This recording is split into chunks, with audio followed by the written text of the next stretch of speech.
సల్లార్ సినిమాలో రాధారమ పాత్రలో మళ్ళీ ఒకసారిగా హాట్ టాపిక్గా మారింది నటి శ్రియారెడ్డి.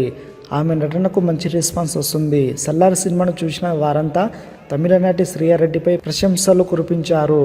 మరోవైపు ఆమెకు వరుస అవకాశాలు వస్తున్నాయి. తాజాగా శ్రియారెడ్డికి మరో భారీ ఆఫర్ దక్కిందని టాక్. మెగాస్టార్ చిరంజీవి హీరోగా యంగ్ దర్శకుడు వశిష్ఠ ఓ చిత్రాన్ని తెరకెక్కిస్తున్న సంగతి తెలిసిందే. కాగా ఈ సినిమాలో శ్రియారెడ్డిని ఒక కీలక పాత్రలో నటిస్తున్నట్లు తెలుస్తుంది. సల్లార్ చూశాక తాను రాసుకున్న పాత్రకు శ్రియారెడ్డి అయితే బాగుంటుందని దర్శకుడు వశిష్ఠ ఫీల్ అవుతున్నాడంట. ఈ నేపథ్యంలో ఆమెకి మెగాస్టార్ సినిమాలోకి తీసుకుంటున్నారని తెలుస్తుంది. ఇక ఈ సినిమాలో హీరోయిన్గా త్రిషను ఫైనల్ చేశారని వార్తలు వచ్చాయి.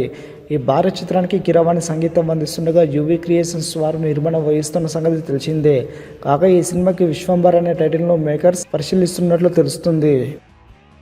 మరిన్ని అప్డేట్స్ కోసం మన ఛానల్ని సబ్స్క్రైబ్ చేసుకోండి.